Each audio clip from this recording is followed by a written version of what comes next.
banyak orang yang tidak merasa cukup dengan kondisi kekayaannya sekarang, sehingga dia menginginkan lebih, dia mengejar terus harta yang lebih banyak, kemudian benda-benda yang lebih banyak lagi, uang yang lebih berlipat-lipat lagi, sampai akhirnya itu malah justru menghancurkan dirinya. Nah, pelajaran ini yang dibahas dalam buku The Psychology of Money pada bab yang ketiga. Kita bahas lebih lanjut setelah ini.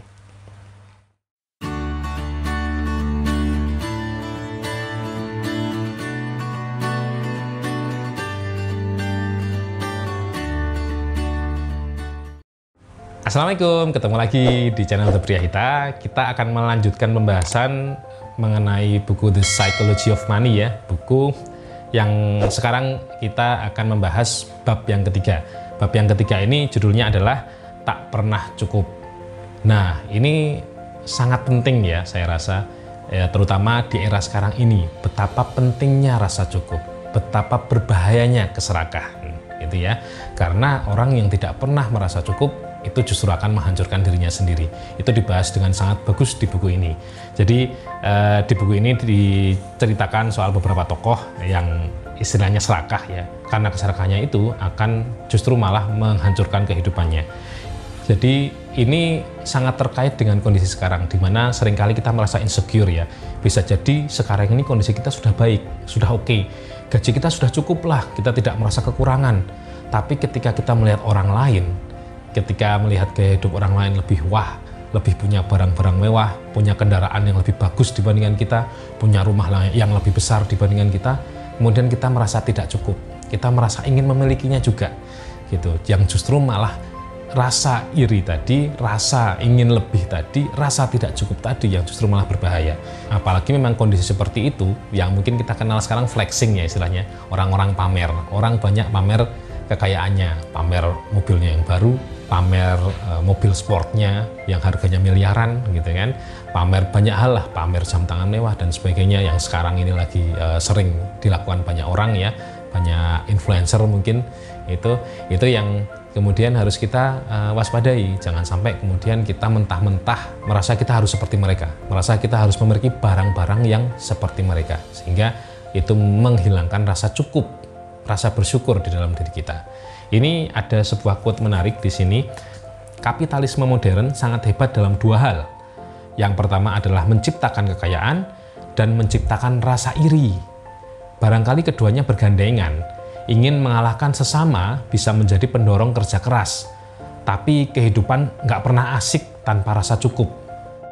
Ya, itu tadi, rasa cukup tadi. Karena kalau kita melihat keluar terus, melihat orang lain terus yang lebih kaya, yang lebih hebat, tidak akan pernah timbul rasa cukup. Walaupun pada faktanya, apa yang kita miliki ternyata sudah sangat luar biasa. Apa yang kita miliki ternyata itu jadi impian banyak orang lain yang ada di bawah kita. Ya, jadi kita bisa jadi gaji kita mungkin sudah 2 digit gitu, belasan misalnya, kita merasa masih kurang karena dengan gaji segitu kita belum bisa beli mobil yang besar misalnya gitu.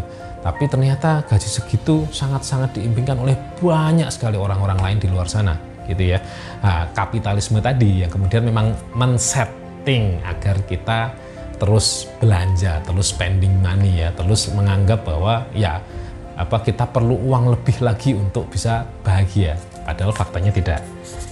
Nah, jadi hidup malah seperti perlombaan ya, perlombaan yang tidak pernah berhenti, perlombaan yang tidak ada garis finishnya, dan juga perlombaan yang tidak pernah kita menangkan. Jadi itu tadi, nggak pernah menang gitu. Nah, satu-satunya cara untuk menang adalah tidak pernah ikut lomba, tidak pernah ikut balapan kaya-kayaan, tidak pernah ikut menang-menangan siapa yang lebih banyak uangnya, siapa yang lebih banyak koleksi supercarnya gitu. Itu yang paling penting. Nggak usah ikut lomba, saat itulah kita menang. Saat kita tidak ikut lomba kaya-kayaan tadi, kita merasa cukup dengan apa yang kita miliki, kita merasa bersyukur dengan pemberian Tuhan, saat itulah kita menang. Saat itulah kita mengalami kedamaian. Saat itulah kita merasakan damai dalam hidup kita. Karena kita tidak dikejar-kejar terus, dan kita tidak mengejar-ngejar sesuatu yang memang tidak akan pernah berhenti gitu ya. Nah, yang menarik juga di buku ini juga disebutkan bahwa seringkali kecenderungan kita untuk mengejar harta yang lebih, tidak merasa cukup tadi, justru mengorbankan hal-hal lain yang lebih penting, seperti keluarga, seperti teman, gitu, seperti kemudian kenyamanan dalam hidup, seringkali justru terkorbankan, gitu. Bahkan kewarasan kita pun juga ikut dikorbankan, ya, dalam proses untuk terus mencari harta lebih banyak tadi. Padahal hal-hal tadi, keluarga, pertemanan, kenyamanan hidup, mungkin kenikmatan beribadah, itu hal-hal yang lebih berharga dibandingkan dengan mungkin tambahan-tambahan penghasilan yang kita dapatkan dari ngejar-ngejar tadi, gitu ya. Jadi yang paling penting itu, dan di sini disebutkan oleh Morgan Housel adalah satu-satunya cara untuk menjaga harta terpenting kita yang berupa teman, terus keluarga dan sebagainya tadi adalah dengan merasa cukup. Ketika kita merasa cukup, kita akan lebih mudah untuk menjaganya. Tapi kalau kita tidak pernah merasa cukup dengan harta, dengan uang, kita justru akan kehilangan hal-hal lain yang sebenarnya lebih berharga dalam hidup kita. Nah, ini pelajaran penting dari bab 3.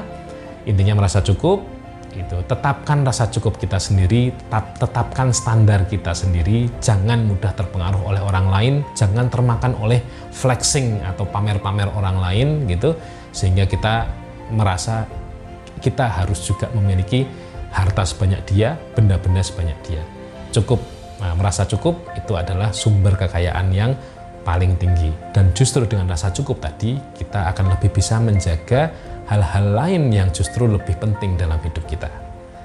Keluarga, pertemanan, value hidup, terus kemudian kesempatan beribadah, dan hal-hal lain yang mungkin tidak bisa diukur, tapi jelas sekali pentingnya untuk menunjang kualitas kehidupan kita. Mudah-mudahan video ini bermanfaat. Terima kasih. Wassalamualaikum warahmatullahi wabarakatuh.